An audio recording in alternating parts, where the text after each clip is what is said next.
Hello, everybody. And, of course, welcome to our jazz live stream. And as always, just let me know in the comments if there's any issues with sound, if I need to turn anyone up or turn anyone down or anything like that. Happy Friday, everybody.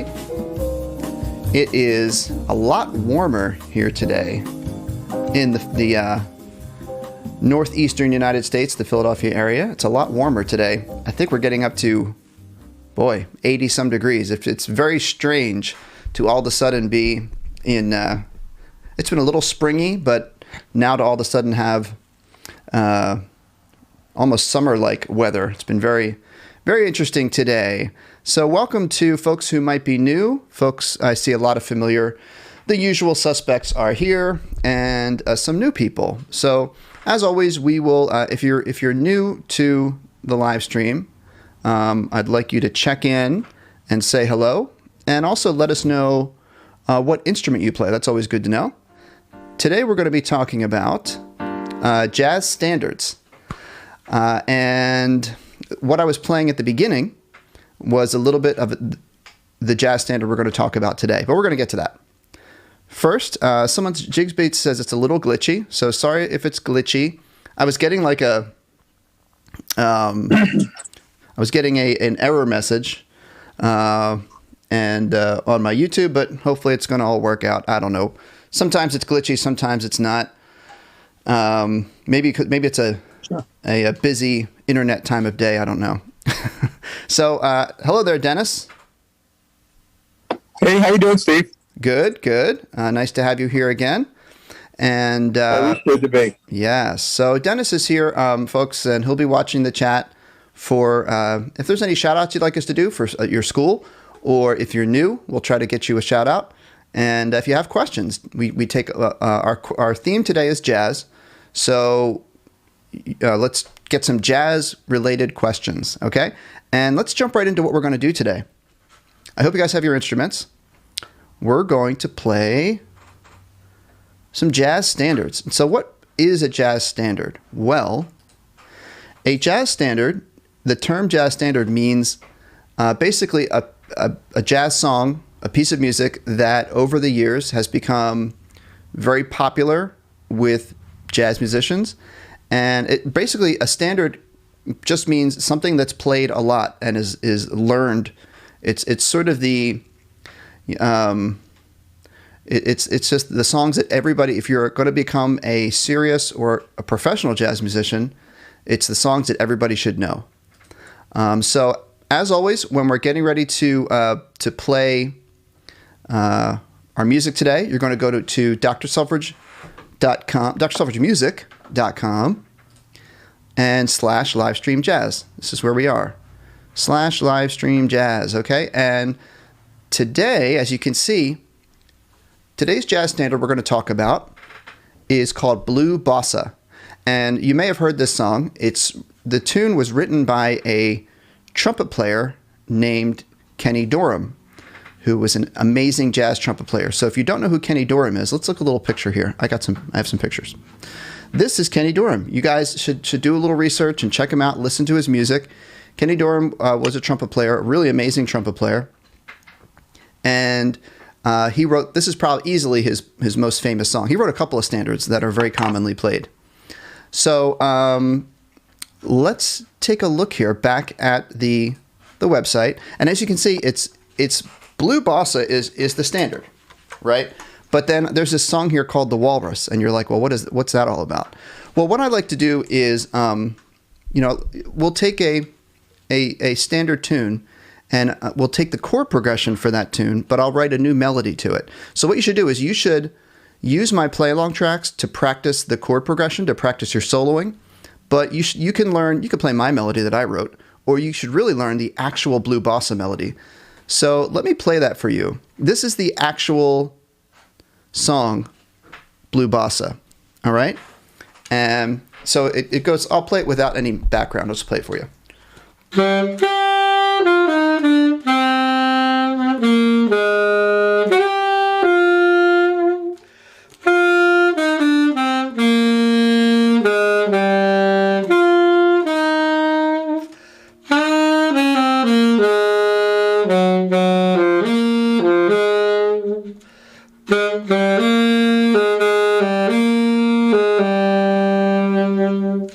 And that's the whole song. It's 16 measures long, and we'll play it through twice, and then they go into the chord progression.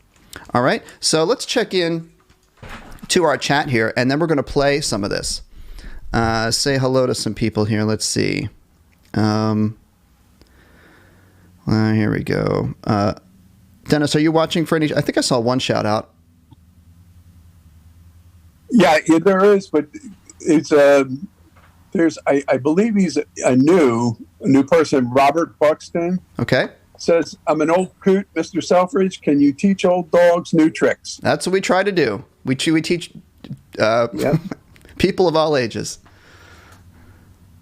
And I think I saw some. Absolutely, you have to do that. I think I saw some schools. And there's one here. Bentonville, Arkansas. That's Mr. Cowart. Mr. Cowart. Uh-huh. Our friend. He's there every week. He was giving a shout out to his students. All right. One of the questions we have from Jigs Beats, he says, it's not so much a question as a follow-up to what you were saying.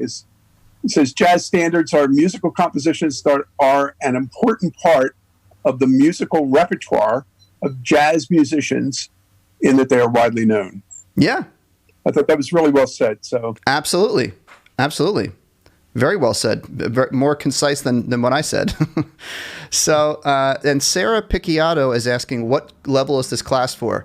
This is for, I would say, anyone who's been playing for a few years. So if you're a very beginner, you're going to have a little bit of challenge in this class, but anyone from a few years of playing onward. Okay.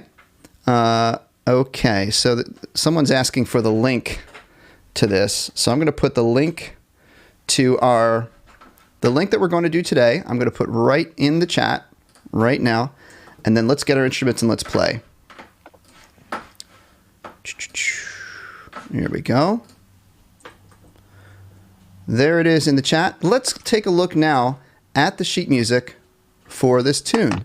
So the tune that I wrote is called The Walrus. Kind of a silly name. I don't even remember how I came up with that name. But what I do with these tunes is I try to take jazz standards and write melodies to them that are a little bit easier for younger students to play. One of the challenges of Blue Bossa, it starts right off with an octave, and it's really rough on the trumpets because it goes from a low A to a high A. It goes up really high for trumpets. So I wrote a new melody just for fun. Let's take a look at it. I'm going to open up the alto sax music, and you open up your music. Here we go. So here, what I wrote is I wrote 4 measures of an introduction.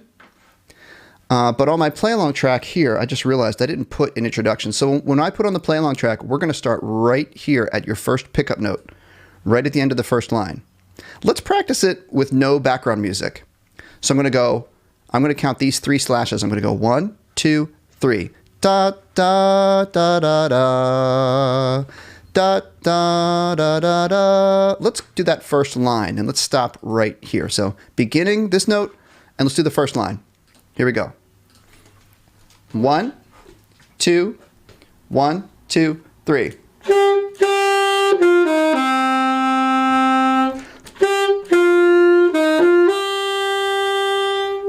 Okay, and then the next phrase starts here and goes to the next line. So let's start here on the end of the second line, that last quarter note, and go on. Right where my mouse is. Ready? 1, 2, go.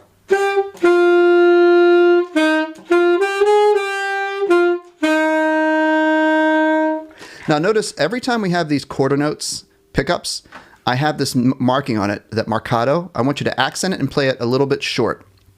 So instead of da da da da da, it goes da da da da da.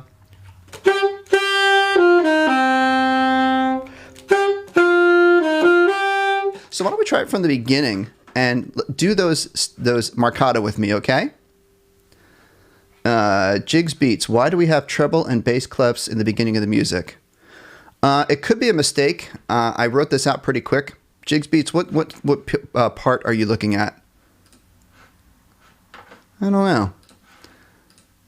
I don't see that. It's possible I made a mistake in one of the parts.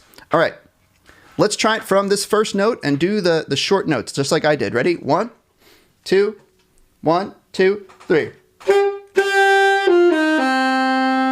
Oh, Sarah Picciato, I want to follow up with you. If you're still here, you should come to my, you said you and your daughter just started. You guys should come to my Monday beginner class. Mondays at the same time. All right? If you're still here, hopefully you are. All right. That's a beginner class.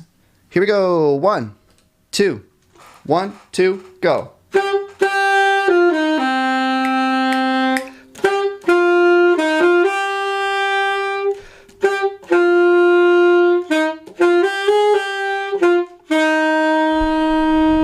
Keep going.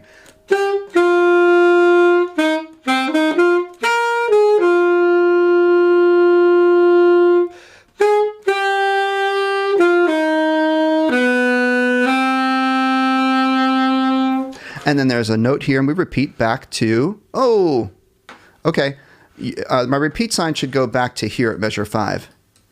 I always make one little mistake, don't I? I need a proofreader. All right, so it goes back to measure 5. Let's do it. Let's do the background track too. Ready? Background track is going to go click, click, click, click, click. Dun, da, da, da, da. Let's do it all together. This will be fun. And let me know if my background track is too low or too loud. And here we go. From the beginning, skip all of the slashes and go right here on this note. Ready? 1, 2, 1, 2, go.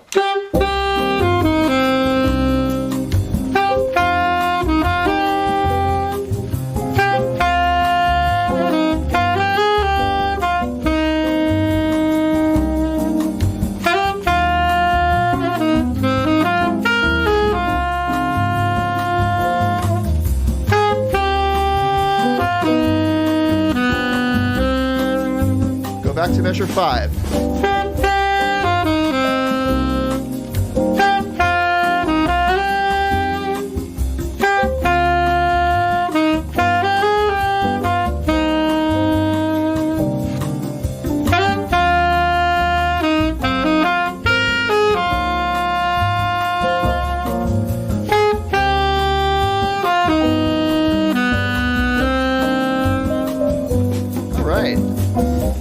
Wonderful. And guys, let me know in the chat how the balance is. If I need to turn up the background track or turn something down.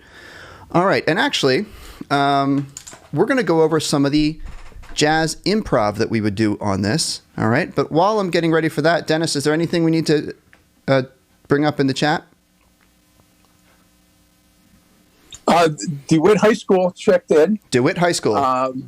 Yeah. The other side, we haven't had too many of the high schools coming in, but some questions. Tim Nguyen, how do you play jazz on clarinet? Now, it's like a general question that we get a lot, but it's probably worth, repeating. Sure. So the answer, we got any instrument. Yeah, exactly, right? Dennis, I'm sure you could probably answer some of these questions at this point. So Tim Nguyen asked, how do you play jazz on clarinet? And the answer is, the way you play jazz is the same literally on every instrument. Now, every instrument has its own little tricks that you get to know. But I mean, the jazz style can be played on any instrument. So jazz really is the rhythm you play with. It's the way you can have a little bit more individuality in your tone and your vibrato. It's the songs you play. It's the improvisation. So you could do that on clarinet. I'll do a little bit of clarinet right now. All right. So basically everything I do on sax, I do on clarinet. All right. And we're going to switch over. Bexad has to leave. See you, Bexad. Terry in the chat says the balance is great. Thank you. Sarah, is there any jazz for beginners? Elizabeth Hall says turn the music down. So, okay, Elizabeth, if it's loud on your computer or where you're watching, you could turn it down there. Just let me know if it's drowning me out, then I'll turn it down. Jazz for beginners. Sarah, if you go to some of my older jazz stuff I've done, if you go to the beginner, actually, Sarah, if you go to Livestream Beginner, we did a beginner jazz tune called Bollos Caliente. Oh, I deleted it. Did I put it on the jazz page? Let's see. There it is. If you go to our jazz page and you go Bollos Caliente, that's a beginner jazz song. It's great because it's based on hot cross buns, right? That's a fun beginner jazz song. So yeah, definitely beginners could do that. Elizabeth Hall, is there an advanced band? We do advanced band on Elizabeth. We do advanced band on Wednesdays, and I try to make that sort of challenging for middle schoolers through high schoolers. So hopefully, even if you're a high schooler, you'll get a little bit of a challenge there. We have a lot of questions today. Luke, hey Luke, where'd you go? My chat is going a little bit wonky. I think Luke asked if we're going to have advanced band on Wednesday. Luke, yes we are. All right, let's do this. So Dennis, just keep an eye out for maybe save us a couple more questions. And everyone, we're going to go back to the Walrus. I'm going to switch over to clarinet now. So I'm going to click on B flat instruments high. And let's look down here. So in the other jazz classes we've had, if you guys have been to my other jazz classes, I try to give you options for improvisation. I try to give you options, and I try to give you, because sometimes if you dive right in and to learning all these different scales, it can get a little overwhelming. So this song is great for just using a couple scales. So over the first, you'll see from measure 23 to the double bar, the final bar here, we've got the chords of the song. So just like at the top, when we play the melody and the rhythm section plays the piano and the bass, they're playing these chords, D, M, that means D minor 7, minor 7, minor 7 flat 5, 7 flat 9, minor 7. So the rhythm section plays through all of these. So what I want you guys to do, let's try an exercise. Look at measure 23, okay? I'm going to play the play along track, and I want you to play see this chord symbol right here? Mine says D minor 7. If you're an alto sax, it says A minor 7. If you're a concert pitch instrument, it says C minor 7. Can you play that note? Just the note. Just that letter note. Bum. All right. So whenever the chord symbol says that, you're going to play that note. So we play it for this measure, bum, and play it again, bum. Then when the chord changes, you see it changes here? Play that note. For me, it's a G. For flute and trombone and concert pitch, it's an F, and for alto sax, it's a D. 2 measures. And then we'll go on and do that through the whole song. This note, this note, this note. I'm going to show you what I mean. I'm going to play through the whole thing, and I'm going to play a whole note for every measure that the chord is on. I'll show you what I mean. And you can play along. If you know what I mean, let's play along. Whole notes on the chord symbol. 1, 2, 1, 2, ready.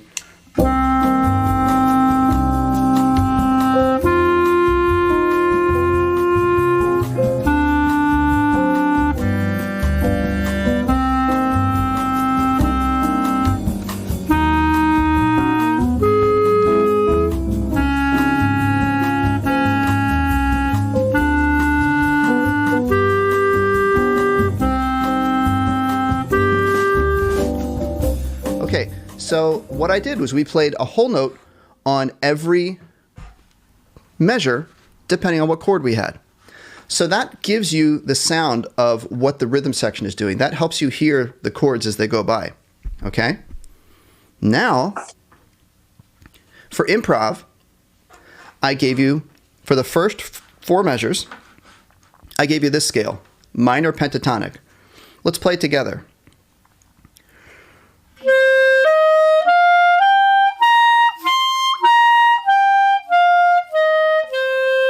Can we do that together? Right here, measure 23. Let's play it. Play it in any octave that's comfortable. 1, 2, 3, 4.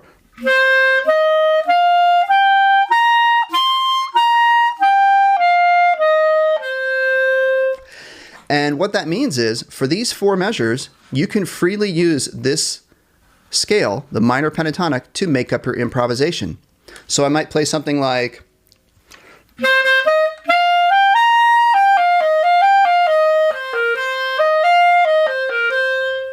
I just took notes out of that scale and made up my own melody. Now, let's look here at measure 27. We've got the chord, the scale. I'm giving you a different option. It's minor blues. It's the same as up here, but we made it into a minor blues by adding 1 note. Let's play this minor blues scale together, measure 27. And 1, 2, ready, go.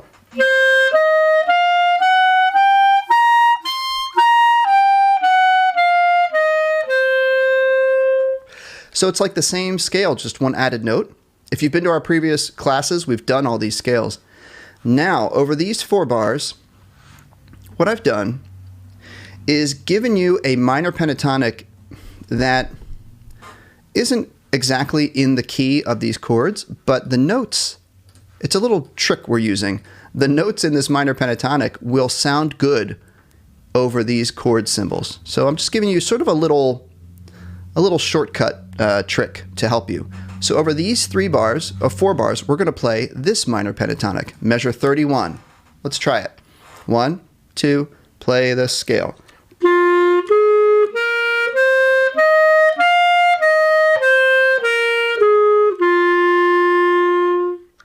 Okay. And then we're back to the final 4 measures of the song, and we're going to go back to our minor blues scale. Let's play it. Measure 35. 1, 2, 3, 4.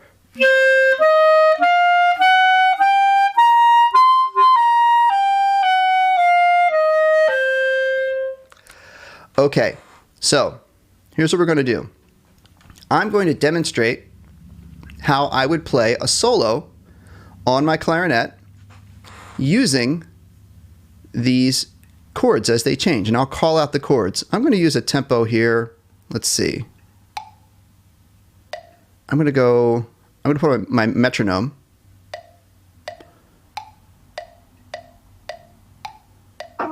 Okay, so this is a metronome marking of 110. So I'm going to play minor pentatonic and then blues and then minor pentatonic and then blues, and I'll tell you what I'm changing. Here we go. 1, 2, ready, go.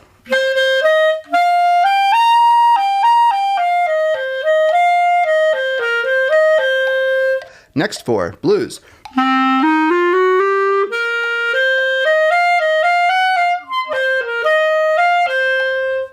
The next one.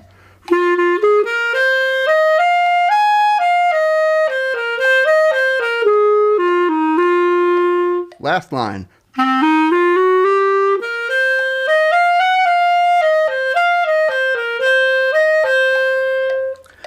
Okay, so that kind of gives you the idea of what we're doing. Now, I'm going to put on our play-along track, and I'm going to do the same thing. And you're going to hear how the scales fit with the chords. And this is what I want you to try at home. Use our play-along track and try to do what I'm doing. Okay? Here we go. Play along.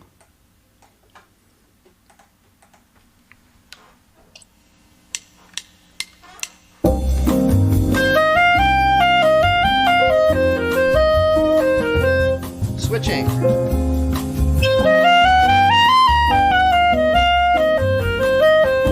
Switch.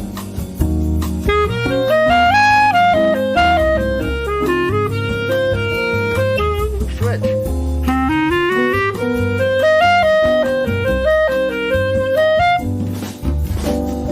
All right, now that tempo goes by pretty fast, but that's the idea, that I'm switching every 4 bars to a new scale. So here's what I'm going to do. I'm going to go to, I bet we're getting a lot of questions. So let's throw some questions out. Dan, you want to go first? Yeah. Our friend Jigs Beats, why do we have, again, he's restated the question, but why do we have treble and bass clef in any music, not just yours, like piano music or stuff like that? All right. I misunderstood the question. What is the point of having treble clef and bass clef? That's a kind of a long answer.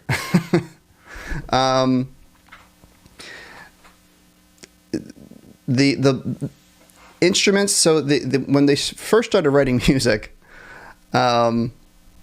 you've got your a piano reads a treble clef and a bass clef, and then they meet in the middle with middle C.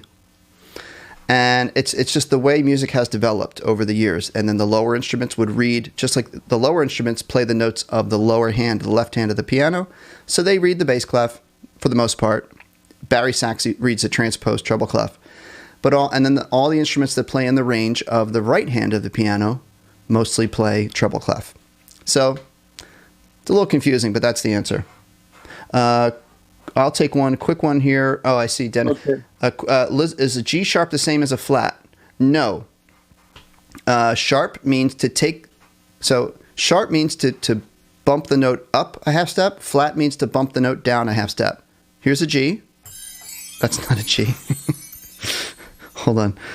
My garage band was on the. Here we go. Here's a G. And go up. Actually, I'll show you on my fun little thing here. My, what's this thing called? Melodica. All right, here's a G. Sharp means to go this way. So I went to this black key. Flat means to go this way. So G sharp, G flat. They're different. Okay. Rafi, I saw, asked a question. Rafi Princian, and that's a new name. I don't think we've seen Rafi before. So Rafi asked about beginner clarinet lessons. I do have a bunch of beginner clarinet videos. Just search through my channel. I actually have a playlist called Beginner Clarinet. Dennis. Yeah, Mike Hamilton wants to know why do most 80s feature film soundtracks have cool sax solos? Most detective show have sax solos in them. Who is this from? This is from Mike Hamilton. Yeah, saxophone was very popular in the 80s. I mean, it seems to have popularity in every decade. I mean, we've got songs currently that use a sax solo, but in the 80s it was definitely big in the rock. The 80s I think actually had the sax was big in the 50s with like the rock and roll groups, and that just continued on. And in the 80s, yeah, that 80s music, and then in those detective sort of gumshoe shows that they got. That's film noir. Film noir. That's the word I was looking for. Matthew Wiseman. Matthew, am I bracketing scales every 4 bars? Yeah, that's what I'm doing, Matthew. It's a technique that I use to help folks to bridge from, I don't like to throw too many scales at students at once. And so I start off giving them just one scale on the whole song, like a minor pentatonic. And then we graduate into one, we've got a bracket for 4 bars of one scale. That's what this is. Great question. Let's see here. Jigs Beats. I think she means a G sharp.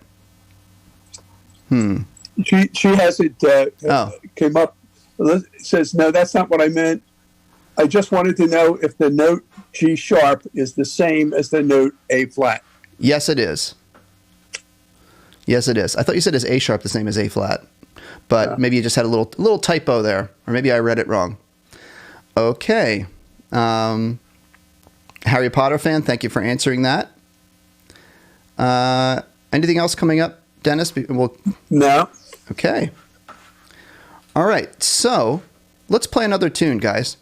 All right. I hope you have your instruments out. Let's go back to our, let's just for fun, because somebody mentioned it, let's go to Bollos Caliente. This is a fun tune. So everyone get your instruments out. Let's do some Bollos Caliente. I'm going to play this one. Guys, what instrument should I play on this? You tell me.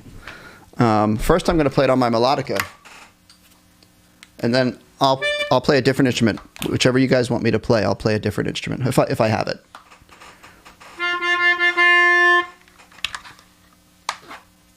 Okay. So, Bollos Caliente. Let's get the C music out.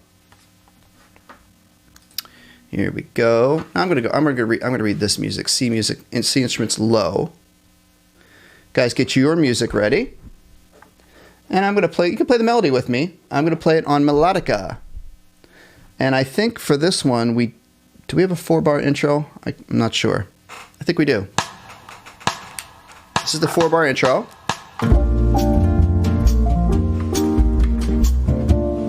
Here we go. 1, 2, 3.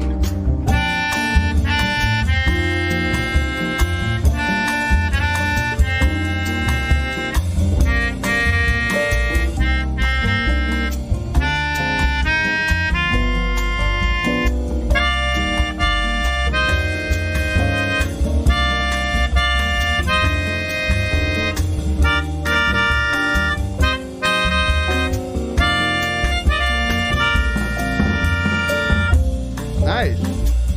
And then for soloing, I like playing the melodica because when we have chords, I can play the chords.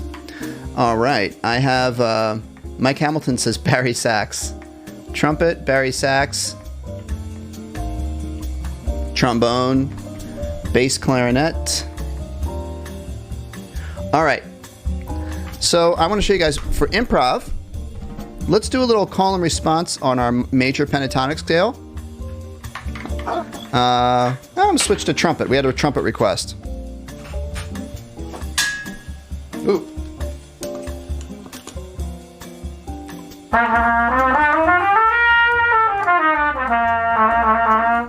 Let's do a little call and response on our Bollos Caliente. Okay. I'm going to play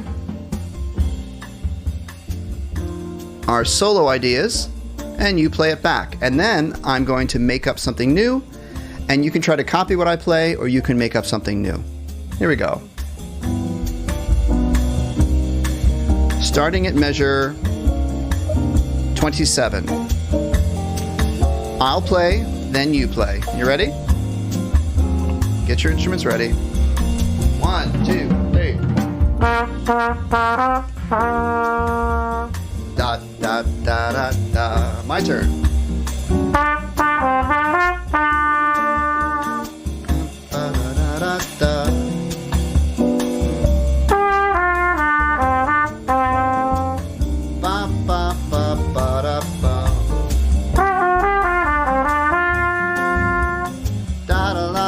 Now I'm going to make some stuff up.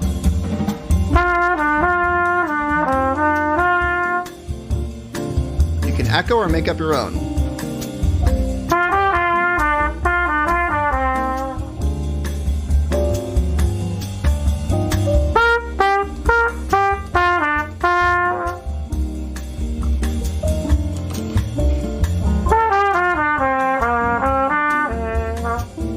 Little stuck valve there.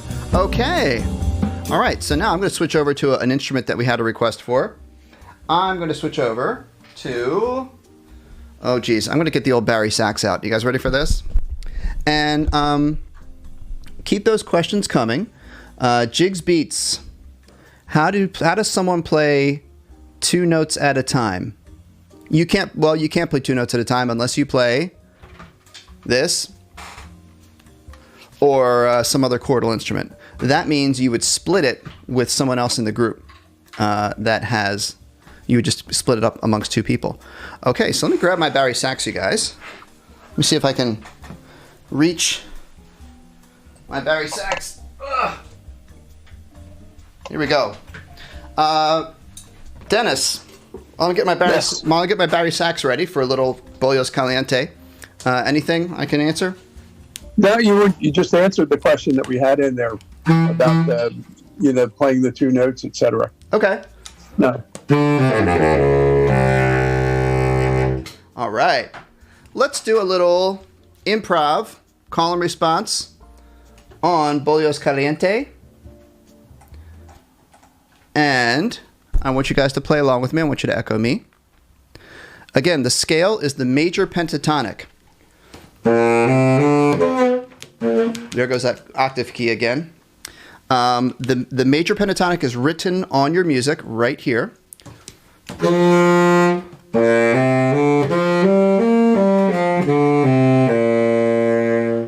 Let's play that major pentatonic scale together. Do you have it? Let's play measure 21. Play it together. Ready? 1, 2, 3, 4.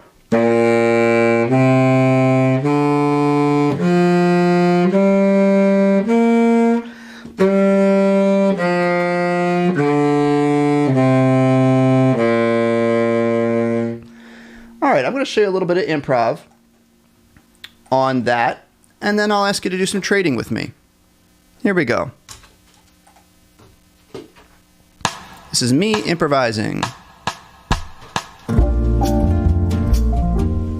This is the 4-bar introduction.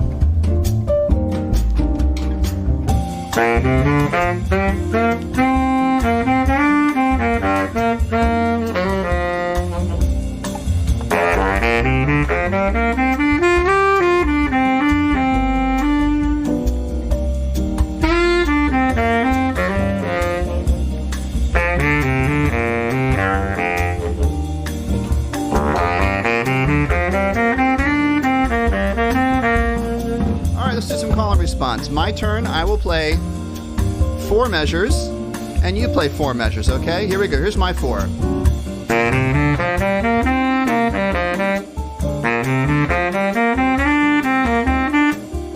Your turn. 2, 3, 4. My turn.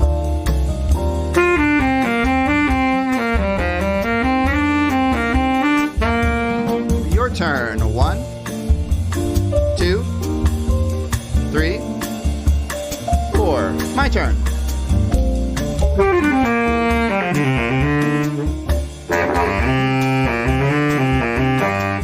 Your turn. 2, 3, 4. My turn.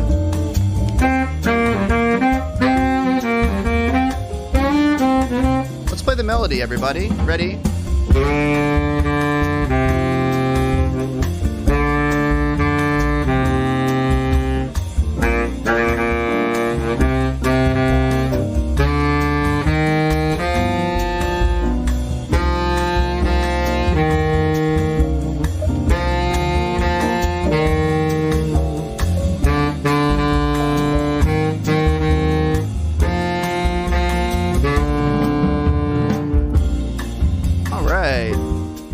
Barry sax by request. Okay, and Dennis, I did see the question come up from Mike about the cymbals. You see that one, Dennis? Yeah, I highlighted it for you. Oh, okay, thank you. So Mike Hamilton asked, what are these symbols on the notes? We get way zoomed in. Like, what is this sort of greater than sign? What's this dot? Sometimes there's a straight line, and I'm sure some of you might be able to help us out with that answer. Those are called articulations. Those tell us the specific way to play the note. So in music, the up and down part of the note tells you what pitch to play: C, D, E, F, G. The rhythm is indicated by the shape of the note. But then this gives us a little bit more information. This tells us to play a quarter note, but play it staccato, which means dot. This means to play a note, but give it a little extra oomph. It's called an accent. All right? So if there were no dot and no accent there, I would play that measure. I'd play da, da, da. But with the dot, I play short. And then with the accent, I emphasize the third note. Okay, that is what those things mean. Okay, Dennis, you can throw more stuff at me. Yeah, Ghostilla, my music director, might put me on Barry sax next year. What is the hardest part about the Barry sax? The hardest part about the Barry sax is, if you're used to playing regular sax, like alto or tenor, The hardest part about the bari sax is it's heavy, so you have to really kind of make sure your neck strap is adjusted. You can get a stand if it's really heavy for you. And taking in enough air, because if you're going to play the most important part of a baritone sax in a big band is when we get to play those fun, really sort of deep, fat notes.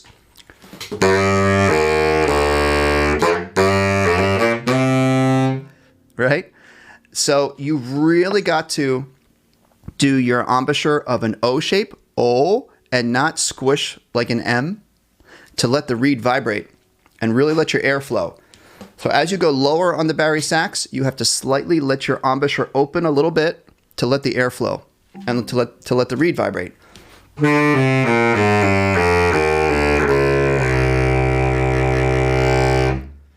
It takes a lot of breath. Okay, next question. That's it so far. Are any other comments, interesting things happening in the chat? Yeah, it was interesting. Sonia Talise said she's going to miss the next couple of things because she's going to Texas. I think we need to reinforce the fact that we can be seen all over the world. Yeah. So if you are, Sonia, if you are traveling, if you have a phone or something, you can watch us on that. But if you're busy with where you're traveling, that's totally fine. You can come back whenever is convenient. Jigs Beats. Do I have a bass sax? I do not have a bass saxophone. Bass saxophones are not very commonly played in really any type of music, except for the mummers. You know the mummers, right? Yeah. But the bass sax, and also it's extremely expensive. A bass saxophone is like $20,000, like really expensive. Going through the chat here, we're going to be wrapping up pretty soon. So any more questions that you guys have, I would welcome them. Sonia says she's going to buy a car. Oh, she's going by car. All right. Traveling by car. Jigs Beats. Why is the bari curved? Because, can you imagine, to make those deep notes. So guys, a general rule of instruments that you should remember is the longer the instrument, pretty much the lower it's going to play. So longer tubes will produce air vibrations that are lower. So a tuba, it has a really long amount of tubing all curved up. And as you get smaller, if you think of a flute or a piccolo, they just have that much. A piccolo just has, that? So that's why it plays so high. So if you imagine a baritone sax, if we didn't curve this, imagine how long this tube would be. You wouldn't be able to carry it. You would have to stand on a ladder to play it. So that's why they do it, just to make it able to be played. Yep. You go, Mike. Good. So, Joe Silva wants to know, what is your favorite university band? Temple University. Okay. All right. I'm a little partial because I did go to Temple University, but if you're talking about jazz band, actually anything, Temple is one of the top schools. Their jazz band actually has really been doing well. They just won the college jazz championship this past year in New York. But other great wind ensembles, of course, I'm blanking. Texas, North Texas, University of North Texas, their wind ensemble, their jazz band, the 1 O'Clock Band, a lot of great groups. I have to say Temple is my favorite, though. Like Ohio State. Okay. Good. Harry Potter Fan 8000. How long will you be continuing these live streams? I really do enjoy them. So thank you for providing them. You're welcome.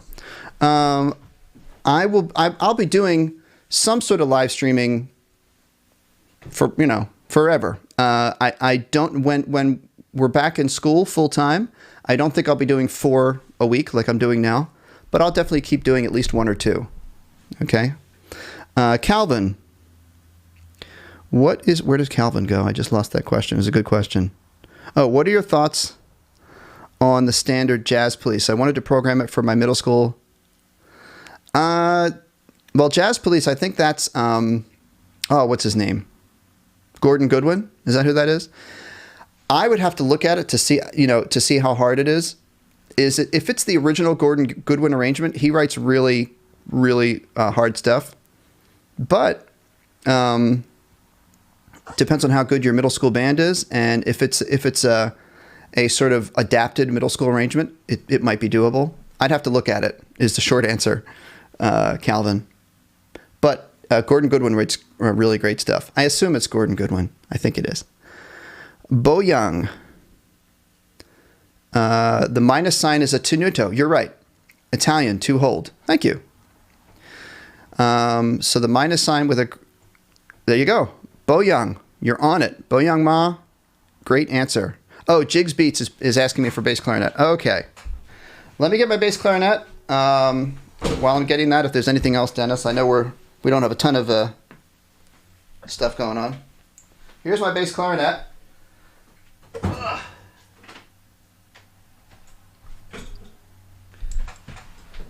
All right. Aubrey wants to know what's your favorite sax that you have. My favorite is tied between. How do I choose? My favorite saxophone is probably this one, because this one has a great story behind it. Have you guys heard the story about my soprano sax? The short story is, what's that, Den? So no, you never heard the story? I was answering for everybody. I played this very saxophone I picked out when I got to go to Selmer, Paris. Selmers were originally started in Paris, France, and I got to go to their original storefront, the original Selmer Paris storefront, which is 100 some years old. Maybe older than that. And I played this very saxophone, and I really loved it. And it's a long story, which I won't go into, but this I have a big attachment to this one because I actually got to play it and picked it out at the Selmer store in Paris. So that was a fun memory. All right, bass clarinet.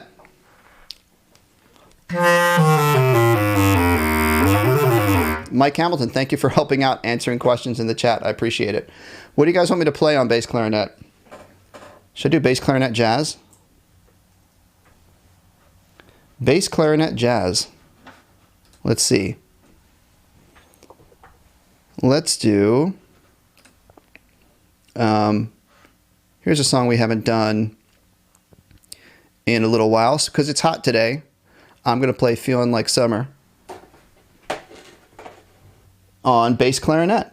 It's feeling like summer temperatures out there. I don't know about you, Dennis, but it's like, not only is it warm, but it's got kind of like that mug. Yeah, it's got that muggy thing going on. Yeah, absolutely. All right. But it's beautiful. It is beautiful. I'm not complaining. Nope. All right. Feeling Like Summer on the bass clarinet.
Jazz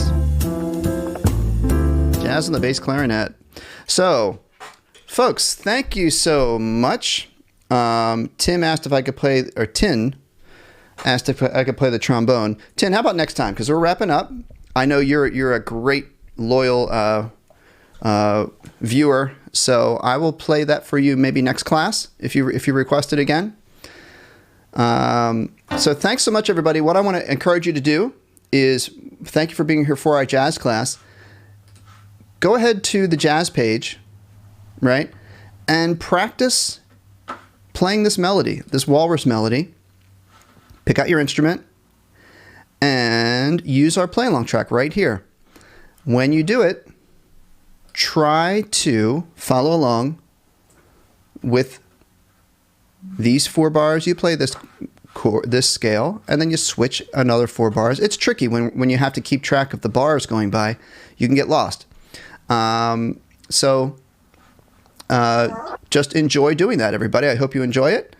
And I want to thank you for being here. Mike Hamilton and Ghostzilla. Ghostzilla is asking about favorite marching bands. Carolina Crown, they are awesome, Ghostzilla. Is Jigs Beats telling a music joke? The difference between a clarinet and a mouse? I don't know. Dennis, do you want to hear a music joke? Oh, absolutely. All right. So a man decides to let his son take tuba lessons, and so he gives his son $15, $20, let's say. Let's update it. $20 for his first lesson. His son goes to his tuba lesson. He comes home. He says, "Son, what did you learn?" He said, "We learned how to play." He said, "How was the lesson?" Son says, "It was great. We learned how to play a B flat." He says, "Great." All right. Second week comes by, sends the son to his lesson. Son comes home. "Son, how was your second lesson?" He said, "It was great. I learned how to play F." Dad says, "That's great." Third lesson comes and goes. The son comes home. He said, "Son, how was your third lesson?" He said, "I couldn't make my lesson. I had a gig."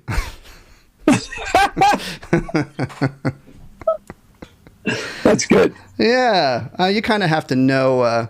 You kind of have to know a little bit about music, but yeah, he had a gig, B flat and F, much. Which is you can do that on bass clarinet too. And Jigs Beats, you can't hear a mouse. Oh, Jigs Beats, difference between a clarinet and a mouse. You can't hear a mouse squeak in a band. That's good.